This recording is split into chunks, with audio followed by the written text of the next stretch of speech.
So I have great pleasure in introducing Matt Ritchie, our speaker for tonight. The title for his talk is Time Travelling: The Search for a Creative Archaeological Narrative.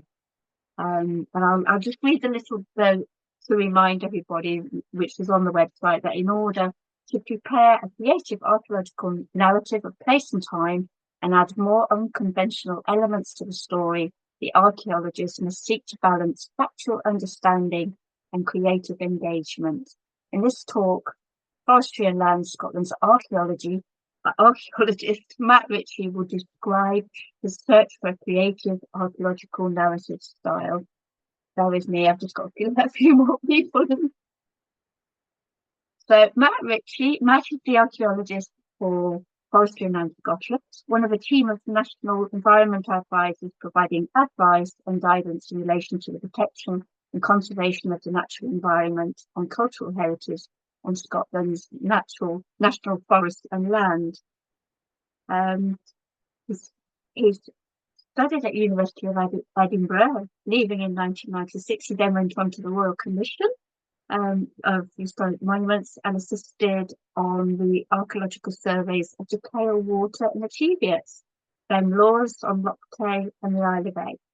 Then he went across to Wales, and I assume was scheduling over 300 monuments over Wales, and it was up until 2008, which is when he then came over to Forestry Commission Scotland, which is now, as you know, Forestry and Land Scotland, as it's known now. But he's written an awful a lot. He writes these amazing books. So recent publications include A Song in Stone, Exploring Scotland's Neolithic Rock Art, which is 2021. And one highlight for him personally, I know, is that was a short animated film for A Song in Stone, which he's highlighted. Another book was going to build a broch from construction to conservation in 2022. And The Bare Bones explore the early Neolithic chamber cairns of the North Channel in 2023. And just as a final note, this has been nominated in the category of Research Project of the Year 2024 in the current Archaeology Award. And maybe Matt will give us, perhaps if there is an update about that as well. So I'm going to be quiet now and pass over to Matt. You. Thank you very much, Julia. While I remember, unfortunately we didn't win, but we were beaten by the Ness of Brodgar, which is a tremendous project of 20 years standing. So I think that's okay. I haven't shed any tears. Thank you for that introduction. I hope you guys are going to enjoy the presentation that I have put together for you. There's lots of tremendous illustrations and photographs from around Scotland and across into Northern Ireland. I'll be talking about Court tombs and Clyde cairns. And please feel free to ask any questions in the side box, and we'll deal with them towards the end. But I've got a mixture of written notes and I'll be freestyling occasionally where I need to. I will now try and put on the share my screen.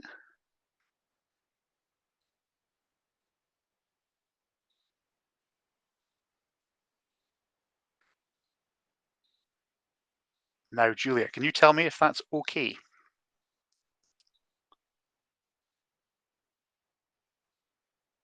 It's absolutely fine, Matt. Brilliant. So, time traveling, the search for a creative archaeological narrative.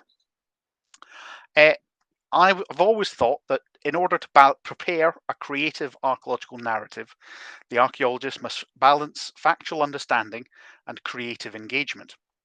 The factual understanding is educational and informative, using archaeological information and methodology to lead to understanding, while the creative element is inspirational and imaginative, using descriptive writing and artistic visualization to lead to appreciation. And the two elements are often balanced by using a central theme, particularly when describing a historic place or a site. And themes can focus on an event that took place at the site, on the site itself, explaining its construction or its architecture, on its setting, showing the site in its wider contemporary landscape. Or it can focus on an idea, explaining an archaeological concept or a process. So the creative archaeological narrative also seeks to include the people and the processes behind the scenes, whether in the field or in the lab, as an integral element of the story. And to that effect, there are three key narrative threads that run between the following examples.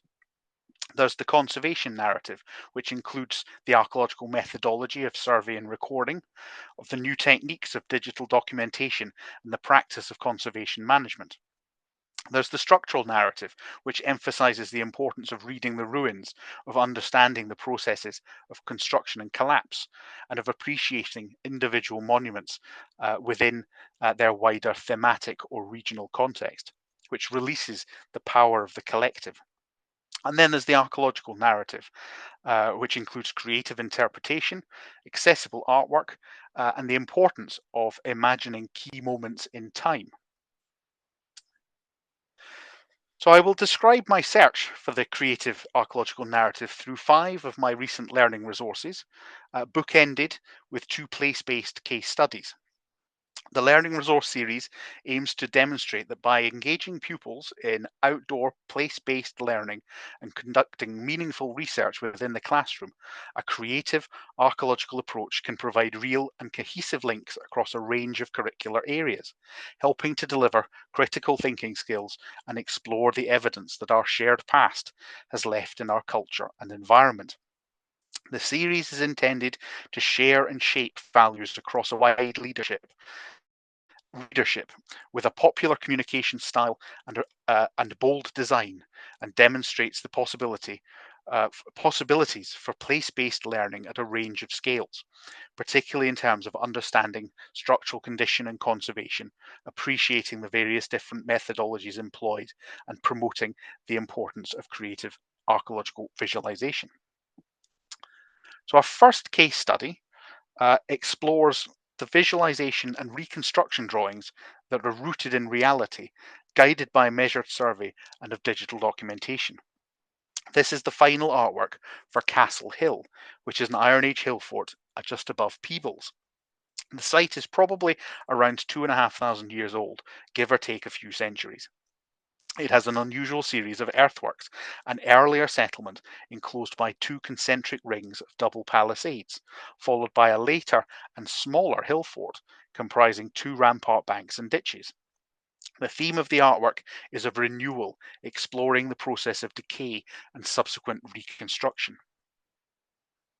The site has never been excavated and is not the easiest to read on the ground. And here you can see the view used to inform the reconstruction drawing that you've just seen, facing the later entrance. The reduced banks and ditches of the ramparts are visible on the right-hand side, but details such as the palisade trenches and roundhouse footings are much harder to see, and the site has been ploughed flat on the left-hand side. Matt, Yep. sorry. Everybody's seeing it's a little screen, it's a little thing at the bottom of your screen that says that Zoom is sharing your screen. Oh, You need thank to you. press hide. How, That's it. how's Thank that? you. Thank Oh, you. how irritating. Thank you for telling me. Thank you. Uh, Sorry about that, Matt. that's all right. The full glory of the site is only truly appreciated from the air. And this fantastic aerial photograph was taken in the winter of 1983. And you can now pick out the low banks of roundhouses and the narrow trenches of the double palisades. The quarries probably provided material for the tumbling 19th century dry stone dikes that crossed the site.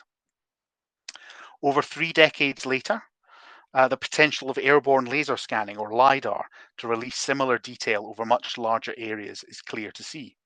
This data was captured in 2017 and processed at a mighty 20 points per square metre by the Scottish Borders Council Archaeology Unit. And we've used similar terrain models to replace maps and plans in on-site interpretation. And pushing forward, in recent years, we've been working with Skyscape Survey to develop the technique of drone-generated photogrammetric survey, which is combined with innovative GIS-based visualization. Hundreds of photographs are taken of a site from the air using an umbrella flight pattern and processed using point matching software to create a geo-referenced sparse point cloud. This is then further processed to create a dense point cloud, many millions of points in size. The model is exported to GIS and height detail is refined by adding close contours and orthographic colour. And the model can then be interrogated, vertical archaeological measured plan created, accurately describing the location of the palisades, the ramparts, and the roundhouses. This 3D model can then be used to choose the best oblique angle of view for reconstruction drawing, rooting the illustrations in the topographic reality provided by the measured survey. This view looks out over the earlier palisade trenches in the foreground towards the later hill fort behind. And I asked artist Chris Mitchell to focus on the theme of renewal. I wanted two views, one facing the entrance of the new hill fort with busy Iron Age builders digging, sawing and erecting a new roundhouse. And you'll remember this view from the first slide. And this one facing the decaying entrances of the earlier settlement with collapsing lines of double palisades and an abandoned roundhouse with the construction of the new hill fort visible in the background. And this was the first scamp of the second illustration, or scamp or draft. On review, I asked Chris to emphasize the sense of abandonment and decay. And the second scamp was perfect, with no people or stock in the foreground or within the palisades, and with much more obvious collapse in the roundhouse. And while the chronology of the process of decay and renewal has been compressed to aid our narrative and to enable the two alternative views to work together, presented alongside the pioneering visualizations enabled by the 3D modelling, the methodological thread running between archaeological survey and creative interpretation is clear to see. And here's the final illustration. I think that it's really important to describe our working methodologies and share our excitement for new technologies as part of the narrative of our cultural heritage. By presenting the people and the archaeologists and the process or the archaeology as part of the product, we can better explain and promote our own conservation values. And illustrations like these can be used in off-site media such as booklets and on on-site interpretation panels. But what if the archaeological evidence is no longer visible, although the place itself may remain? Into the Wildwoods, Exploring the Mesolithic of Scotland's Native Woodlands, describes the lives of the Mesolithic wild harvesters. It's rooted in an ecological understanding of place and time, and the booklet explores the roles of interconnected habitats, natural resources, and seasonal change. 5 different clans are described, each living within their own distinct environment. Ola and Nico are used to illustrate the coastal estuaries clan, one of 5 habitats used in the booklet. Ola's outfit is a birdskin parka based on an Aleut item from the Smithsonian Museum. And it's likely that her bird skin was also preserved and worn, as well as mammals and fish skin. Her blunt arrows have been found in waterlogged Mesolithic sites from Denmark and are thought to have been especially good for killing birds. The blunt wooden tip did not damage the plumage, which was then particularly valuable for fletching arrows and for turning into decorations for clothing and other objects. And other artifacts have been woven into the narrative, such as the fish trap from Ireland and the amazing Taradale harpoon, which we'll see later on. So our characters are very well dressed. Although evidence of clothing from the Mesolithic period is very rare, there is every reason to believe that our ancestors were able to fashion clothing that was very well made, was comfortable and fit for purpose, out of a wide range of natural materials. And in this illustration, Egley is wearing a tunic made from fish skins sewn together, with sealskin leggings and boots. Artist Alex Leonard and Kim Biddulph, who both worked on the characters and clothing throughout, had great fun discussing and refining the clothes. And the characters themselves were used to create the narrative for the main activity, which was using resource cards like the ones you see on the bottom left to stimulate the imagination and to allow children to try to think Mesolithic by linking spatial resources and seasonal resources together to create Mesolithic maps. Pila the Trapper and Oihana the Tanner are used to illustrate the Highland Pinewoods clan. The character card notes that Oihana's is Pila's mother. She once surprised a boar and was charged but killed it on her spear. She wears its tusk with pride and often tells a story. The boar forms one of the resource cards chosen for the Highland Pinewoods clan, and Oihana wears the tusk at her waist. And the boar tusk also takes center stage in this fantastic narrative visualization by Alex, full of drama and easily one of my favorite illustrations of all those that I've ever commissioned. Our new resource, which should be up online this week or next, explores the rainforest habitat in particular and introduces the Atlantic Rainforest Clan. We focus on individual characters and their activities, from hunting and trapping through gathering the wild harvest to cooking and preserving all that the forest provides. We aim to describe an archaeoecological approach to learning and to explore the interconnected ideas of habitat, natural resources, and seasonal change again, but this time with more of a focus on bushcraft activities. We focus on individual characters and their activities because characters like Oihana and Pila are accessible and authentic. They help drive the narrative and inspire a human connection. In this scene, it is early autumn, and having spent all of spring and summer trapping and hunting for furs, the Highland Pinewood clan is travelling to the coast for the hazelnut harvest before the late autumn rains. They will then move on to trade and celebrate the harvest at the clan gathering by the sea. And Pila is explaining the route that they will follow down the river towards the sky of the setting sun. Her two apprentice map makers are Sky and Rowan, who are both winners of an FLS Mesolithic map making competition during lockdown. The competition prize to be included within a reconstruction drawing by Alex. Pila's map is orientated towards the setting sun in the west. She's laid out the river with twigs and the sea with nettle leaves, moulding the hills and mountains out of earth. Her carved animal and fish figurines are based on similar figurines found in Norway, and the oak leaf lake and trout figurine reflect the places and resources marked on Rowan's detailed map, while the charcoal doors marked on the pebbles of the camp in the foreground and the red ochre of the hearth were inspired by the bold design of Sky's map. There are more pebble tents marking the clan gathering at the coast alongside the flint blades that the Highland Pinewood clan hope to exchange for their pelts and furs. And as I said, during the first lockdown, we invited young artists to draw their own imaginary Mesolithic landscape and the various resources that could be found within it. Their prize was to be included as apprentice map makers. We had a great response with lots of fantastic entries, including paintings, drawings, and photographs of maps put together from things that were found in the woods, sticks and stones, even feathers and bones. Next, A Song in Stone celebrates Scotland's internationally significant outdoor gallery of Atlantic rock art and the shared cultural tradition that it represents.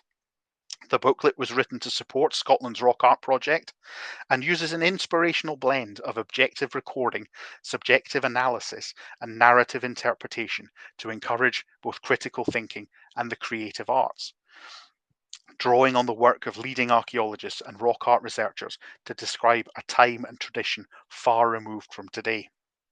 In A Song in Stone, we aim to highlight three broad archaeological approaches to rock art investigation: the objective recording, the subjective analysis, and the narrative interpretation. We try to emphasize that a good rock art researcher should seek to blend all three in their studies, in their writing, and in their illustrations. We wanted to encourage both critical thinking and creative imagination. And here you see the stunning panel at Ormeig, just down the road from the Carmarthen Museum on the coast. The booklets always aim to emphasise sites on Scotland's national forests and lands, but try to be more inclusive as well, and bring in sites from further afield, trying to connect them and make that outdoor gallery part of a collected whole. And you'll see a similar theme of collective inclusion running throughout the booklets that focus on monuments such as rock art or brochs coming, or indeed the chambered cairns. In A Song in Stone, a number of short features describe personal experiences or explain archaeological methodology.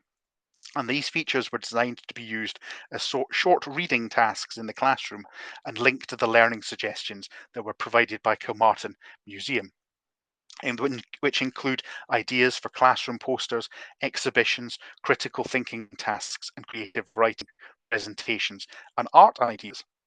Highlighting keywords throughout emphasizes some important themes of the different archaeological recording techniques, such as digital documentation by laser scanning, of landscape and of changing land use, and of social values and heritage interpretation. This visualization by Alan Braby is one of the table-like cup and ring marked boulder of Alta Choi Karenich on the slopes of Ben Laws above Loch Tay. The boulder and its rock art are faithful to the site itself and the archaeological measure drawing on the left. But here we imagine the site as a table of bones and depict the process of excarnation, suggesting that rock art sites may have been places where the corpses of the dead were left exposed in the open long enough for the flesh to be picked off by scavengers or lost to decay. We also asked poet Lindsay McGregor, musician Gavin Sutherland, and animator Lauren Kirkwood to provide to create a short animated film based on Lindsay's poem that you'll be able to find on YouTube. So we're always looking to try and include different media. From building on the background information and creative ideas that you find in the booklets available in hard copy and online. Trying to involve different media opens up the approaches that teachers can use in explaining or creating new activities for their learners. And here, artist Lizzie Robertson was tasked with illustrating the theme of sound and vision, and to explore the effect of different lighting conditions on rock art in particular. Moving clockwise from the top left, we have a moonlit scene at Achnabrek, full of drama, the panel shimmering with quartz dust under a meteor shower in the night sky above. Next, we have the reconstruction of archaeologist Ludovic McClellan Mann's inventive interpretation of the Cochno stone in 1937, and it positively crackles and hums with electric eccentricity. Below that, we have a detailed portrait of the rosette at Ormeig, and it's noisy. The air is full of the rhythmic sounds of carving. And then her firelit scene at Ballochmyle is full of flickering light and shadows, warmth and music. The rock art appears as animated symbols dancing across the panel. But in all four illustrations, and this is really important, the rock art appears as is faithful to the rock art. Lizzie has stayed faithful to the rock art itself, using photographs and the visualizations resulting from digital documentation to depict the symbols as they were originally created and subsequently recorded. Moving on, we have my most recent booklet, The Bare Bones, which explores the connections between the early Neolithic chambered cairns of the North Channel between southwest Scotland and Northern Ireland. Our characters include the tomb keeper and the Neolithic family bringing their dead to rest. The North Channel is the strait between southwest Scotland and northeast Northern Ireland. It begins north of the Isle of Man, where the Irish Sea ends, and runs northwest into the Atlantic. Only 21 kilometres separates the opposite coastlines at its narrowest point between the Mull of Kintyre and Torr Head. The descendants of the early Neolithic pioneers who arrived in these Atlantic-facing areas uh, and the centuries after 4000 BC built megalithic monuments known as Clyde cairns in Scotland and court tombs in Ireland. The architecture suggests their use both as a place for the dead, where people placed their deceased within the chambers inside the cairn, and as a place for the living, where people could pay their respects within the forecourt outside the cairn. And telling even just the bare bones of their story involved adventure and exploration, exciting new research, creative illustration, and innovative ideas for archaeological learning. So there are just over 100 Clyde cairns on record, with most found in Argyll, Arran and Bute, and around the coast of southwest Scotland. Most comprise a substantial cairn of stone and earth that is rectangular or trapezoidal on plan, enclosing a narrow chamber made of stone slabs set on their ends, known as orthostats. The chamber is often subdivided into segmented compartments by overlapping the ends of the chamber slabs, or by using low horizontal sill stones, with or without vertical jamb stones, that served as a kind of threshold between the compartments. The chamber usually contains 2 or 3 compartments, but can number up to 5. It was usually roofed by large flat capstones laid across the orthostats, and the roof was quite low, meaning that in order to get into the chamber, people would have had to stoop. This cairn at Borland in Galloway is not just an early Neolithic cairn, it is part of a much wider regional architectural tradition at the chambered cairns of the North Channel. Some remained clothed, they're like Borland here, their secrets hidden beneath huge mounds of stone. Some have been opened and disturbed, like Archaeological here on Loch Awe, which still retains its distinctive shape and one of its capstones. At the front of the cairn, framing the entrance to the chamber, is a flat or gently curving facade that acts to define the forecourt. And here it can end in points or as square-ended horns, as you can see here. Some of these cairns bear the ravages of time, their features masked by rubble and collapse, such as Torrin Loist on Arran. It survives as a low spread mound of stone, its court and chamber only just about visible amongst the rubble. And here you can see the curve of the forecourt running around the centre of the photograph, and the narrow chamber just about visible behind. There is a very Irish feel to the deep curve of its forecourt. And as you can see from just these 3 examples, the condition of these chambered cairns can vary quite widely. Some have been robbed of stone from their covering cairns and survive only as skeletal outlines, such as here at Giant's Graves and East Bennin on Arran, Ag Hanaglac in County Fermanagh, or Gortnahoolaid on Kintyre. Here at Giant's Graves, there are 2 cairns, one large and one small. The larger one you can see here, the smaller one further back. The larger one survives as a wide forecourt with 2 fallen flanking stones leading to an impressive segmented chamber. A rear-facing forecourt and chamber are aligned behind the main chamber in a manner very similar to the dual court tombs of Ireland. Gortnahoolaid on Kintyre retains only a few of its orthostats and an outline of its shape, but enough remain to see that the edge of the cairn was defined and retained by a kerb of upright stones and dry stone walling, and further chambers can be found subsumed within the body of the cairn or as lateral chambers opening towards its sides. The square-ended horns of East Bennin on Arran define the deep curve of its forecourt, and this chamber has 5 compartments divided by septal slabs.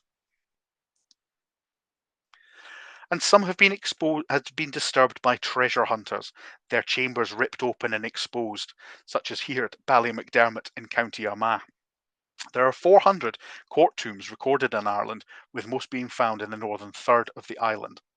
Although court tombs have several variations in layout, most examples comprise a substantial cairn of stone and earth that is again trapezoidal on plan, enclosing a segmented gallery consisting of between 2 and 5 chambers set out within the body of the cairn. And these galleries were roofed by large flat capstones laid across the orthostats, or by corbelling this time, springing from the sides. They were segmented by pairs of upright jamstones or by a combination of jamstones and siltstones. At the front of the cairn, framing the entrance to the gallery, is a curving facade that acts to define the forecourt and usually takes the form of square-ended horns.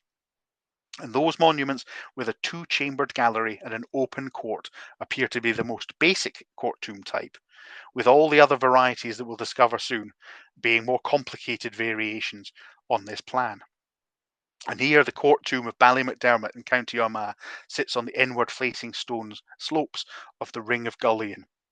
It has a single gallery divided into a narrow antechamber and two chambers behind. Two siltstones define the antechamber, while two large jamstones define the two chambers. And finally, some have been rebuilt as ruins and presented to the public, such as Annagmar in County Armagh.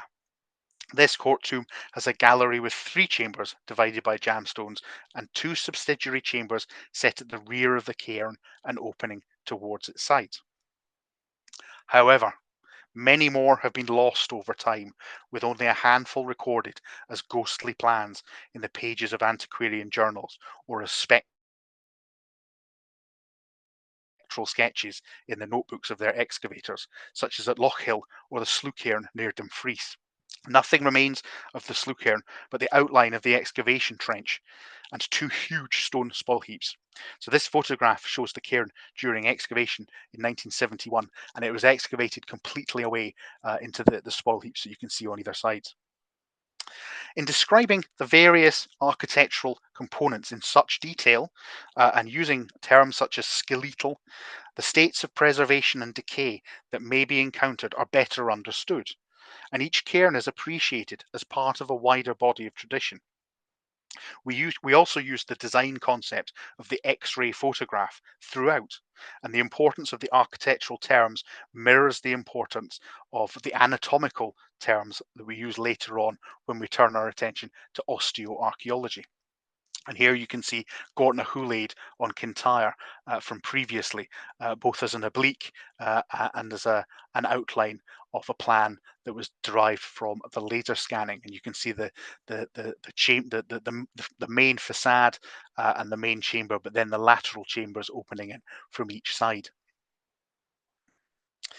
Lochhill and Slucairn near Dumfries comprised two proto-Clyde cairns that were excavated in the early 70s by Lionel Masters, but never fully published. And the second cairn sits on Scotland's National Forest and Land. And as part of our commitment to backlog or legacy excavations, Forestry and Land Scotland has supported Dr. Alison Sheridan in taking both excavations forward through post-excavation to forthcoming publication. And this plan has been annotated to show the main features of the amazing timber mortuary structure that was found beneath the cairn. The three post holes contain the remains of two split timber posts, one at each end, and two smaller posts in the middle, the post sockets surrounded by packing stones. The traces of oak planks and deposits of cremated bone are also marked, as are the post holes remaining from a curving facade of posts that was erected at one end. The plan of the later cairn shows the orthostats that were erected to form a new antechamber and facade, and the line of walling that very deliberately and very precisely enclosed the burnt remains of the previous timber mortuary structure. And the stones that overlay the timber mortuary structure and the timber facade are obviously not shown. The timber mortuary structure proved very difficult to present as a reconstruction. I first imagined it as a timber passage-like coffin or casket, as recorded at Haddenham. Uh, there are four examples of these timber mortuary structures recorded at Lochhill, at Slucairn, at Pitnacree, and Dewey's Cairn in Northern Ireland. And in turning to a reconstruction of its construction, we first went with this below ground low timber coffin, but Alison objected vociferously. We turned and then She pointed out quite rightly that there was no evidence for any form of significant timber side. And it was much more likely, particularly looking at the archaeological evidence from other sites, that this was more of a floating platform uh, uh, with a birch bark roof on top, with low tim- uh, big split timber posts. Uh, the final reconstruction attempted to display only what we know about the construction of the timber mortuary structure at Loch Hill. So my creative imagination was very much reined in. In these two images, David Connolly uses an ingenious blueprint effect to emphasize the theme of construction. On the left, he has recast Alan Braby's reconstruction of the Loch Hill timber mortuary structure in a blueprint style, and on the right, he has used stylized plans to show the main similarities and differences between Clyde cairns, court tombs, dual court tombs, full court tombs, and central court tombs, with the Clyde cairns running in a strip across the top, and then the variety of court tombs getting more complex as you drop down the page. Although the the typological similarities of them all, with curved facade, with segmented chamber or gallery, is clear to see. Returning to the X-ray style, we have creative visualizations such as the Lego model on the left, and we tried to present a distribution map, not as dots, but as a heat map, showing the main areas where Clyde cairns and court tombs have been found, stretching from Scotland through to the Atlantic coast of Ireland. And a small aside, I do like recycling old reconstruction drawings whenever possible, particularly very good reconstruction drawings. And I found this tremendous sketch by Dave Pollock on an old panel at Cairn Holy in Galway. And I photographed it and then took it into Photoshop and had a good fiddle around with the colors, enhancing things, adding a little bit of detail here and there, but retaining that kind of worn effect that was created by the worn interpretation panel and the decade of weather that had happened to it. So I do like trying to recycle artwork where possible, and Dave very kindly allowed me a free hand. We also commissioned new archaeological work, such as this new laser scan survey of the court tomb of Achanaglach in County Fermanagh. It's a dual court tomb. It has two courts, set one at either end of the cairn and facing outwards. It has twin galleries, each divided into two chambers by jamb stones and a low sill stone. Both galleries share a large back stone in the middle of the monument, which has now been stripped of all covering cairn material and survives only in outline. We told stories from previous excavations, and again, we also looked at trying to help or tell the story of backlog or legacy excavations as well. The well-preserved court tomb of Cregandevsky in County Tyrone has an open court and gallery with 3 chambers. The central theme of Alan Braby's illustration is construction, and our anonymous builders have been deliberately designed not to distract from this purpose. Although they're busy building, your eye is focusing on the construction of the monument itself. The narrative cutaway style allows the construction sequence to be best appreciated. It being half built, it works as a cutaway, but not as a slice through the monument, as has sometimes previously been used. In this case, you can see the corbelling of the chambers in particular. Cregandevsky was just a featureless mound when it was excavated between 1979 and 1982. And after stripping away the peat, the archaeologists found a court tomb in almost perfect state of preservation. And the story of the unbelievable excavation of Cregandevsky forms one of our short features written by colleagues from the Department for Communities in the Northern Ireland Executive.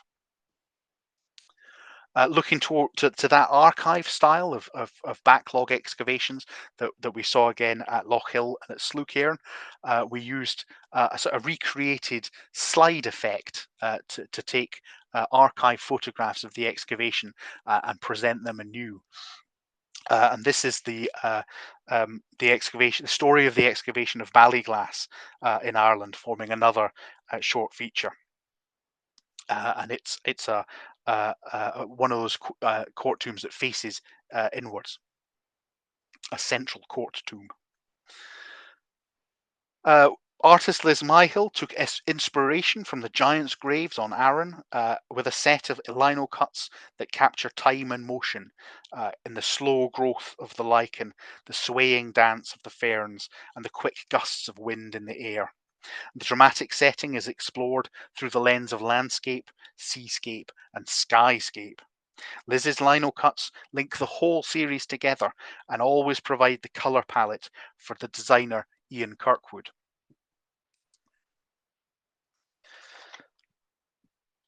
Experimental archaeologist James Dilley climbed the mountain of Tivbulia in County Antrim to search for porcelainite. And the Neolithic links across the North Channel are also, because the Neolithic links across the North Channel are also reflected in the objects that people used. Axe heads made from the distinctive bluish grey speckled porcelainite that was quarried on Tivbulia and on Rathlin Island were taken to southwest Scotland and well beyond, being found on the Isle of Lewis, on Shetland, on the Isle of Man, and over much of England. And James's adventure to find the source of porcelainite and create this wonderful replica axe head forms another of the short features in the booklet. And another of these short features is the excavation by Dr. Claire Ellis of the Karma Home, a simple passage tomb on Arran, where we re-evaluated 100 years later the excavation that had gone before.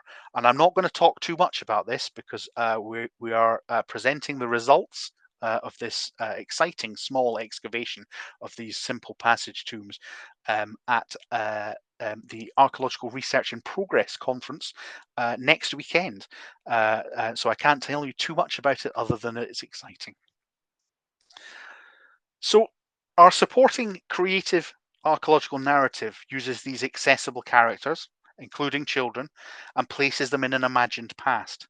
And this allows the experience of visiting the architectural remains today to be linked to learning or thinking about the archaeological evidence for the treatment of human remains in the past. We tell the tale of the family voyaging towards the Isle of Arran, both in text and in cartoon. As the little group climb the path up to the cairn, they pass through ancient woodland full of gnarled and twisted trees hung heavy with lichen and moss. They cross streams by carefully stepping from rock to rock and pause to rest when they need to, looking out over the sea to the coastline in the far distance. They must reach the cairn before sunset to meet with the tomb keeper and prepare for the ceremony. As they emerge from the woodland onto the heather moorland, they begin to hear rhythmic chanting and see the light dancing from an open fire. They had reached the stone tomb of the ancestors, a founding family from whom their grandmother had been chosen to travel further and who was now returning home. The tomb keeper opens his arms in welcome. "Come, my children," he cries, "it is time to begin." What does the tomb keeper have in store for them? What happens inside the forecourt when we ask learners to write the next chapter of the text or take inspiration from our comic strip and draw the next page? And this comic was drawn by Cole Henley. But the cairns of the North Channel were built by people and communities with beliefs and traditions that were very different from those we practice today. And how best to imagine the sights and sounds of these tombs for the dead and the ceremonies that once took place within their forecourts? Were tomb gatherings small family affairs, large communal ceremonies, or both? Were the tombs themselves dark and forbidding, occasional places that lurked at the fringes of daily life, stale, unkempt, and forgotten until they were needed? Or were they familiar places, carefully and reverently tended, celebrated and embraced with a central role in the daily life cycle of the community? Was there a role in society for the tomb keeper, as we imagine here, part master of ceremonies and part front of house? So I love working with artists to imagine life in the past and working out what to include in the image and planning the visual story it will tell. I think a good illustration will have a central narrative theme, a composition that is rooted in archaeological reality, and a creative, engaging style. And although the blend will change depending upon the subject matter and the artistic style, it's really fun finding the right balance or setting up visual links between them. And in these examples, Alex Leonard and Alan Braby have both imagined the tomb keeper and what it must have felt like to enter the chamber, one clean and one dusty. The chamber cairns were used for both ceremonial purposes and for the burial of the dead, both as inhumations and cremations. And so it was really important to include the science of osteoarchaeology in the bare bones, the learning resource, to better understand the archaeological remains of the cairns. I love a good cutout model. And this stylized chambered cairn forms a key part of our learning activity, the bone detectives. The activity puts learners in the role of osteoarchaeologists, examining the bones found within an imagined Neolithic cairn. The 24 bone cards that make up one of the 4 different assemblages are placed as a jumble of bones within the model cairn. And the aim is to analyse the assemblage to work out how many individuals were buried and what the bones can tell us about their lives and deaths. Along the way, learners will be following a similar process to the osteoarchaeologist, offering an insight into an archaeological career pathway, and demonstrating the problem solving and critical thinking skills that lie at the heart of all archaeological work. So we have the 4 side panels of the tomb chamber, each reflect different burial traditions used in the Neolithic, and all of which have been evidenced by archaeological excavation at different tombs. However, only 2 of the side panels can be chosen to build the model.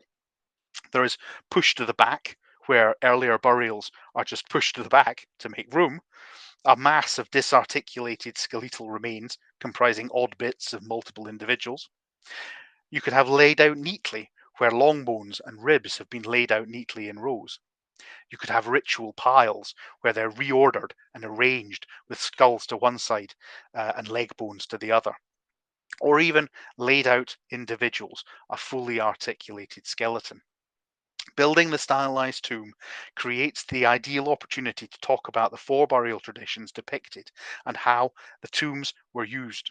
This in turn will help explain to learners how the bones of the individuals placed inside could be moved about, become mixed up over the course of the tomb's use, resulting in the confusing jumbles of bones that archaeologists recover. So following the steps laid out in the bone recording form, learners analyse their assemblage of inhumed and cremated bone cards for diagnostic clues to indicate the number of individuals present, their age at death, their sex, and whether or not there are any injuries or diseases present. They learn what is excarnation, cremation, and inhumation. They learn what bones usually survive. Was it skull bones and long bones, ribs and hips, charred fragments? And they find out what they can tell us about the past and how they may have been placed in the tomb. Linking the clues in the assemblage will enable them to create individual skeleton columns like this one on the right. And Vicky Herring's amazing bone cards illustrate many of the diagnostic features, from fused bone through to healed fractures. The number of the bones in each skeleton column can be as few as 1 or 2 and as many as 6 or 7. The bone detective activity presents learners with the task of unjumbling a selection of cremated and unburnt bones, such as skulls and long bones, in order to work out approximately how many individuals are in the assemblage. And there are 4 different assemblages for the learners to excavate, provided as 4 sets of 24 cards in each. The activity assemblages get progressively harder, while there are lots of clues provided as notes on assemblage 1 and 2. Assemblages 3 and 4 have no clues whatsoever, although the information is also included within the knowledge toolkit for reference. And just like archaeologists, writing down their observations in the bone recording form will help the learners to make sense of the assemblage they are excavating. As well as providing a worksheet to record observations, the bone recording form serves as a workflow guide and a knowledge toolkit for sorting the jumble of bones. The activity is not easy, but neither is it very hard. With concentration and understanding, making the connections and working out how many individuals are represented within the assemblage is really satisfying, and I urge you to try it for yourselves. We tested it with Marsha Cook's Young Archaeologist Club, and thanks very much to Marsha, who I know is on the call, and we got a really good reports back that the kids really enjoyed it. To build a broch, our final booklet of the day presents an illustrated narrative of complex structural engineering and bold architectural design. The booklet has also been published in the Gaelic language. Our characters include professional Iron Age broch builders and the wealthy, productive household that commissioned them. Using the booklet, learners will appreciate the three interlinked themes running through broch studies: the archaeological, structural, and conservation narratives. The structural narrative encourages the reader to consider the stone monuments that they see today in terms of the various components that make up a broch: the architecture and engineering, the processes of ruination and decay, and the material that is maybe missing from the picture. The archaeological narrative considers the construction of the broch and aims to get the reader and the learner thinking about how they were built and who built them and why. While the conservation narrative describes more recent and contemporary interventions such as structural consolidation, archaeological excavation, and digital documentation. To build a broch imagines the building of a broch, describing the process with an illustrative narrative and populated with a cast of authentic characters.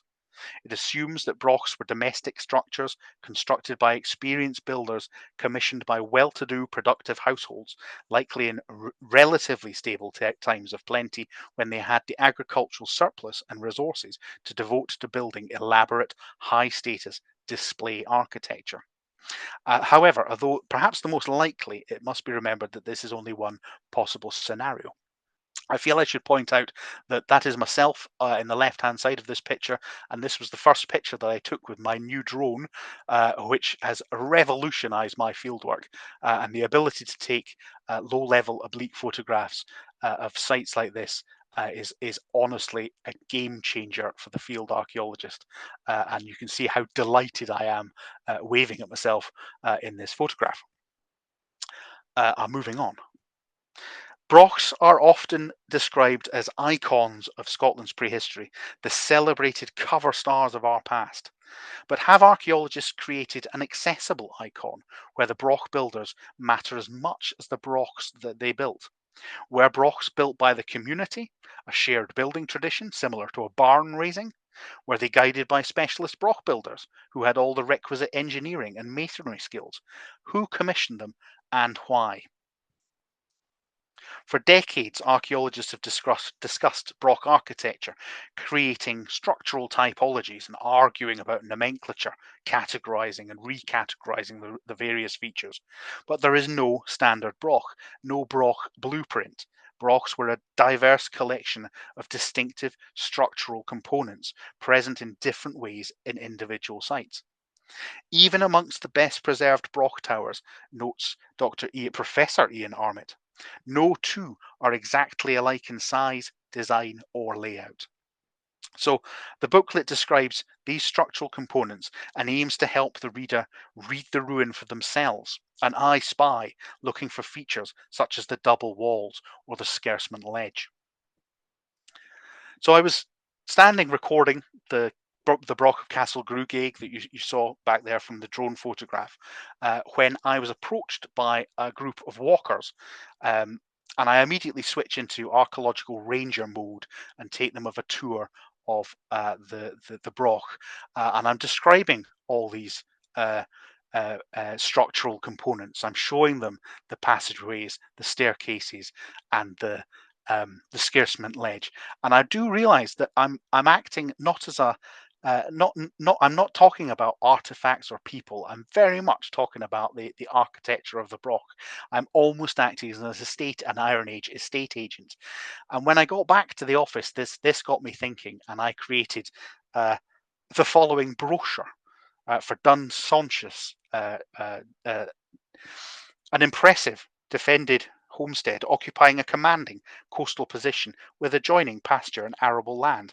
Safe and secure, eye-catching portal, open plan first floor, ample storage, domestic utility areas, thick stone walls, a heather thatched roof, over 226 square metres of modern living space.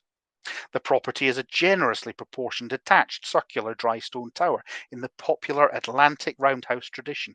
It offers attractive and stylish accommodation arranged over 2 floors in a much admired and sought after location. There are many charming character features, including a distinctive lintel stone over the doorway and a heavy battened wooden door, high intramural galleries, and an original open hearth.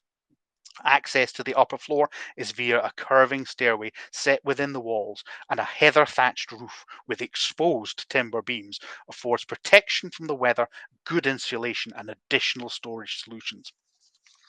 So this was a bit of fun.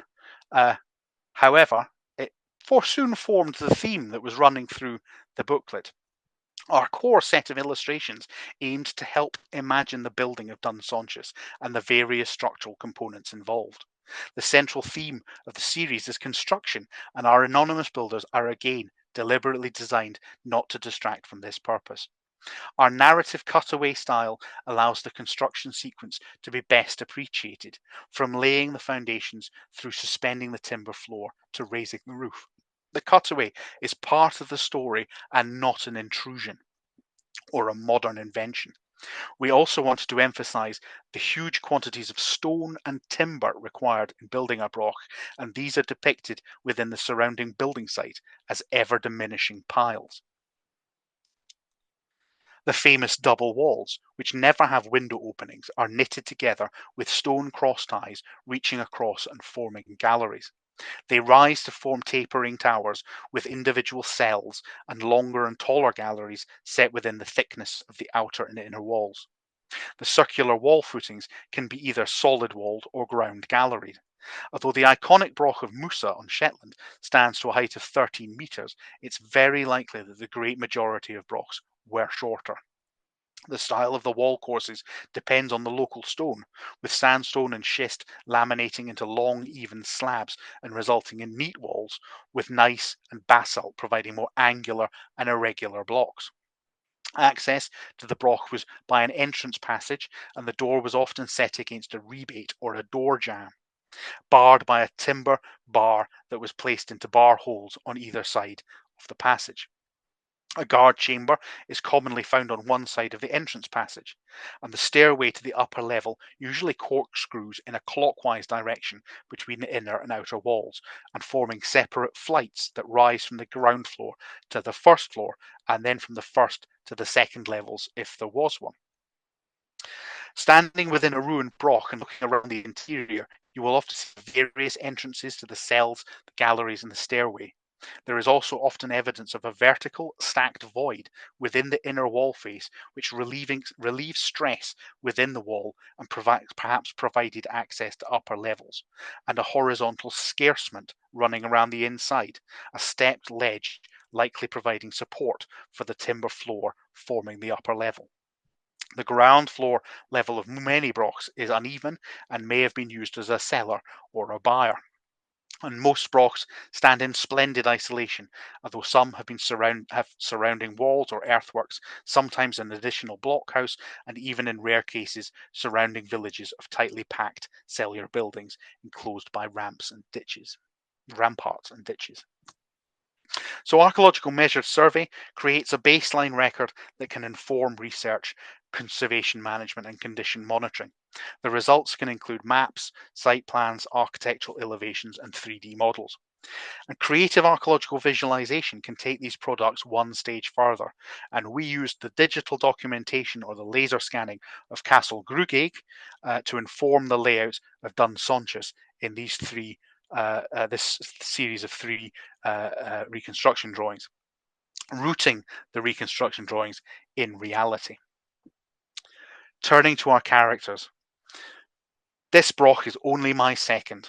Master Auguste says it will be a difficult build. The chosen ground is sloping and uneven, but it's close to fresh water and has fine views over the Sound. We are building in stages, using the largest stones to define the footings and taking care to infill with tightly packed rubble.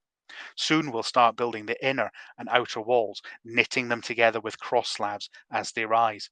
We'll use timber scaffolding to work from, and ramps and ropes and baskets to move stone. Finding good level scarcement stones is my favourite job.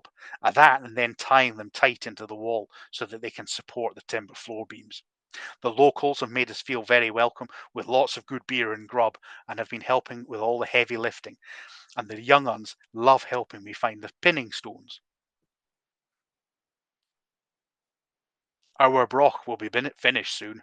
Auguste the mason says that our stones are difficult and cantankerous, that they'll knit together just fine.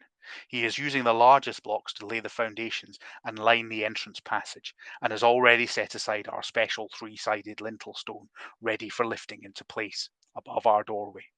I'm going to see Craig today about the door.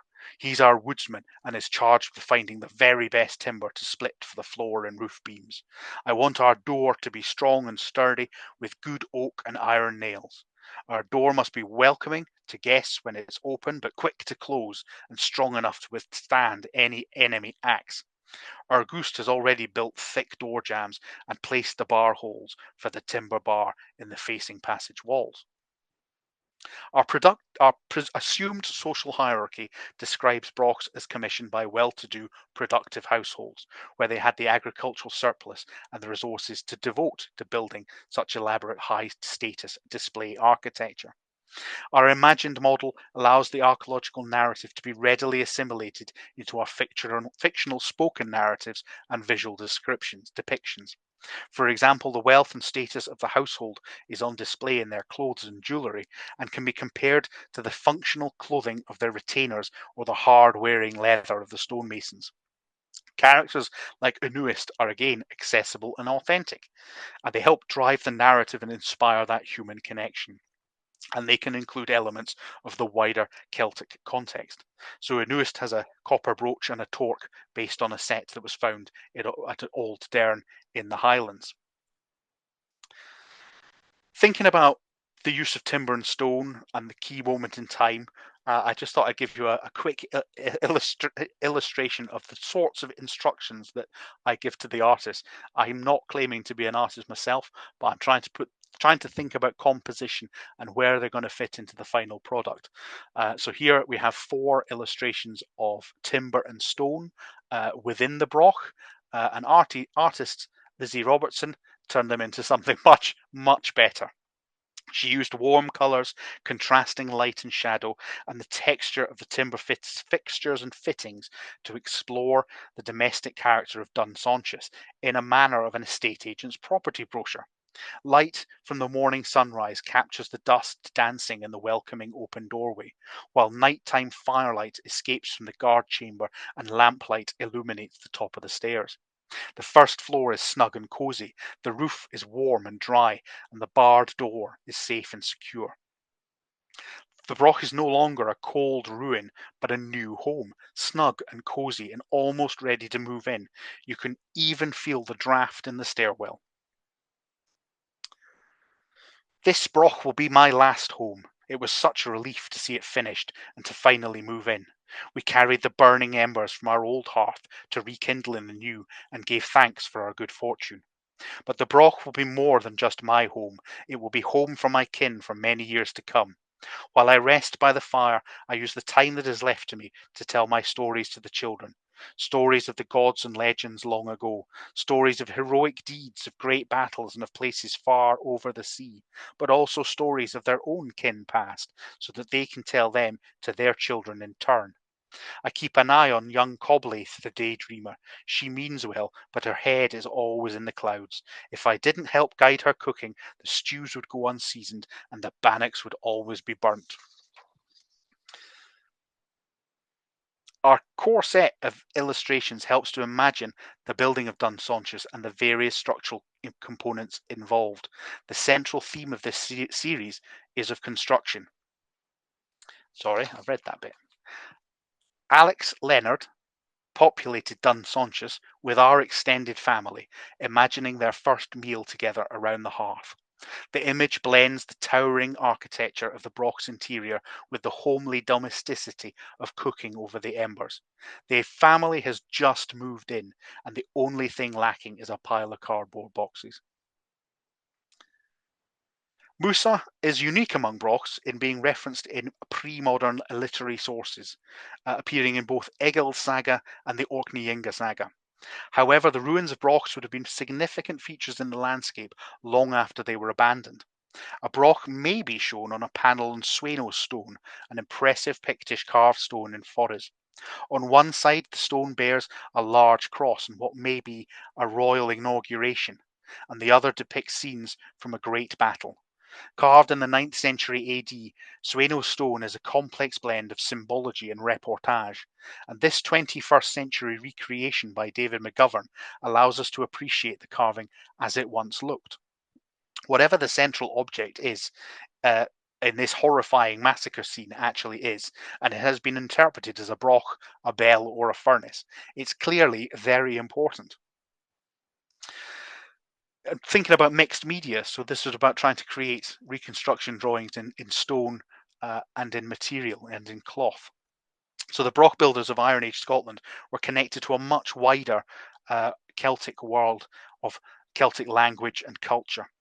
And this fantastic embroidered scene by Lily Hawker Yeats reimagines a decorated silver panel from the famous Gundestrup cauldron, which was found in a peat bog in Denmark in 1891. A Celtic goddess is shown crossing her arms on the chest. She's wearing a huge torque and her golden hair is in plaits. She is flanked by two figures, one greeting a hunting dog and one performing an amazing leap. Celtic art and mythology abounds with gods and goddesses, heroes and heroines, most now nameless and their deeds forgotten. So our embroidered wall hanging was made using wool from the Shetland Isles, agate, hematite, and glass beads, linen thread, and Harris tweed. And by having the reportage of the massacre scene and the broch and the reinterpretation of the Celtic myths from the Gundestrup cauldron, we hope to bring Celtic life and Celtic culture into our consideration of the architecture of brochs. So we step back in time to describe the building of a broch in timber and stone, but we also focus on today's archaeological recording techniques and heritage conservation practice. And using a series of interlinked sections, we combine fictional voices of the past with contemporary voices from the heritage sector of today. A series of short features explores the conservation narrative, such as the recent consolidation and interpretation of Ousdale Broch by the Caithness Broch project, shown here.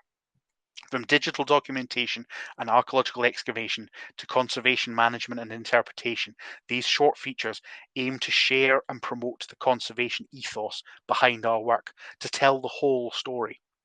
Learning to spot the clues within the structural narrative of the broch will help to better understand the processes at play between construction and collapse. And recognizing where a broch has been repinned with small stones inserted into the gaps in wall faces, pointed perhaps with lime mortar introduced into gaps within wall faces, mortared often with cement inserted into voids within wall cores or onto the tops of walls, and supported with steel or bronze bars supporting lintels, for example. This will all help to understand the differences between an unconsolidated ruin and a consolidated structure. So our final case study is Naclachan Aroneth, a fascinating late Bronze Age four-poster stone circle in the hills above Queen's View at Loch Tummel. This one is about excavation and about using a creative archaeological narrative in an academic context. This is easily one of my favourite sites on Scotland's national forests and land. A very particular type of site, a four-poster, is forming a square, but obviously we call it a stone circle because it's sort of doing the same job, with a 360-degree view all around. Here you can see from the air the view towards Schiehallion, but it sits on this plateau of upland calcareous grassland, a triple SI designated for its natural culture, or natural heritage. There's a mountain view all the way around, and it really is a site where you can let your imagination run wild in terms of its connections to the horizon and to the skyscape, of standstill moons, of solstices, of equinoxes, and the likes. But when vandals burnt a hole in the middle of it, I was secretly quite delighted, because it allowed us to commission Dr. Claire Ellis to excavate a section of the site to compare damaged deposits with undamaged deposits, so we could get a better handle on what damage had actually been done, but also be able to investigate a little bit more of the site, a type site that is rarely excavated and poorly dated.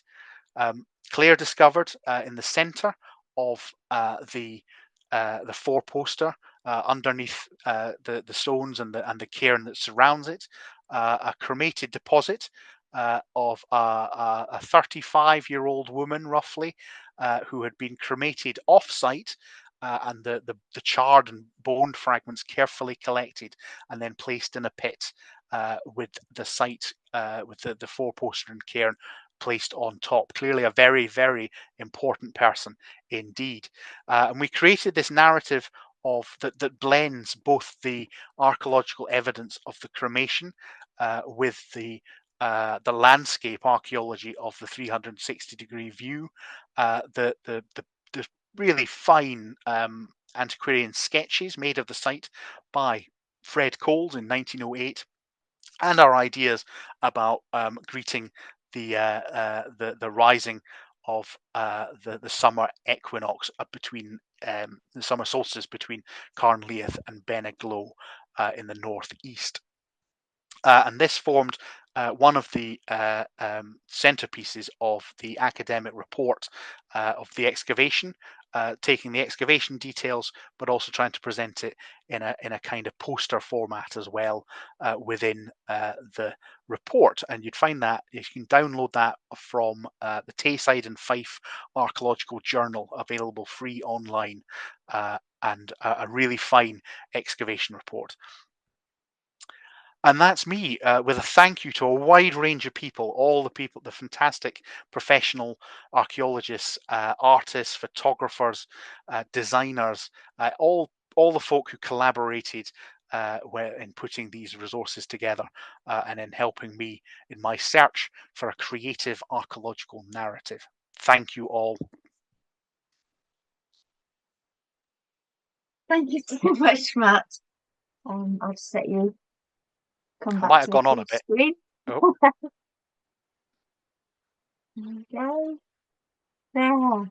Oh, thank you so much. Gosh, Sorry, I've seemed to have overrun. No, that's fine. There's just so much information, and you know, a lot of places obviously I know about, and folk I know about, and obviously the last one with Claire Ellis. So what is that?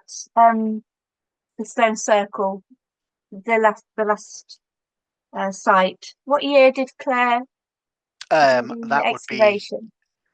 2018, I think. 2018. So it's in a fairly recent journal of Tayside and Fife Archaeological Journal, and yeah, a Yeah, beautiful job and a yes, fantastic site. It's really one to let your imagination go wild at. that's amazing. Well, we've got gosh, yeah, quite a lot of questions. So I'll start with it. I mean, the very first one that came in from Morag. Did you want me to ask that, Morag? And she was just asking, where can folk get hard copies of the books? Hard copies are all available from Archaeology Scotland's website.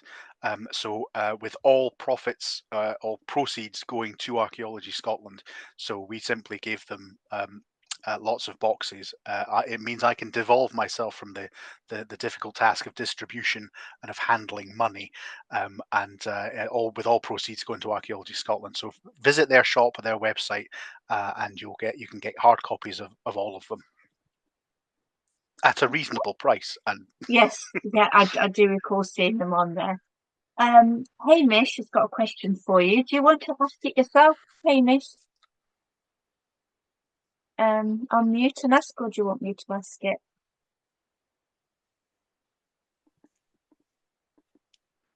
I'm just going to undo his. So he asked, of all the different characters depicted in the books, are there any stylized versions of Matt Ritchie in ancient costume to find? That's no, probably why. any any uh, possible links to people living is purely accidental. So the only two people were the kids that won the competition.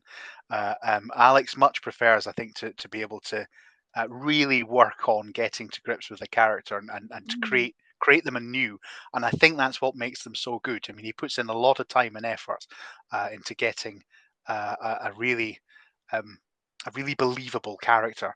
And I think my favorite is Iluta, who's the she's in the new Into the Rainforest resource, and she's our shaman or sort of herb gatherer and healer, and she just has such character, such presence, that yeah.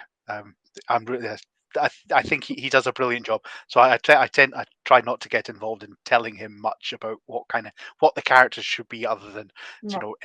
gender and age and that kind of thing. Oh, so Morag has got another question. Morag, did you want to ask this? Unmute, or do you want me to ask it? No. So she's saying, how did you decide which jobs to give to which characters, e.g., women, for hunting? And has imagining the monuments in a variety of landscapes prompted any new insights into the purpose of cup and ring marks and similar rock art? Every time I see them, the marks look so much like a migraine visual disturbances. That's a new idea. So the first question was how do I distribute the tasks?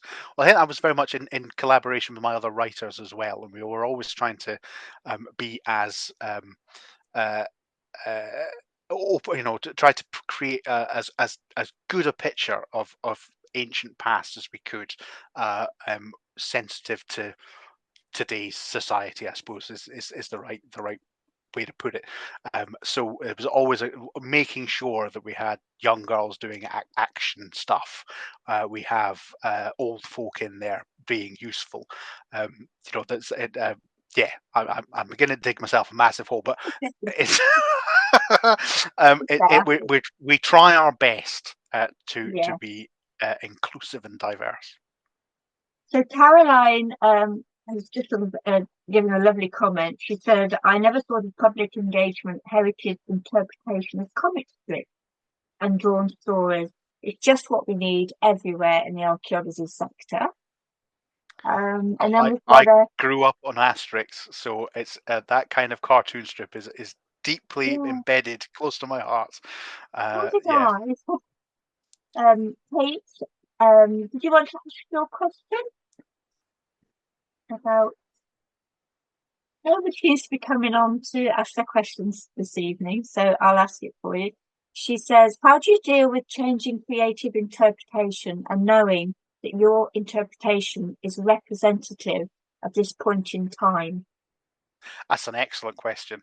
Um, I think I would always just try to do my best for the monuments and for to tell the story of the past that I can do.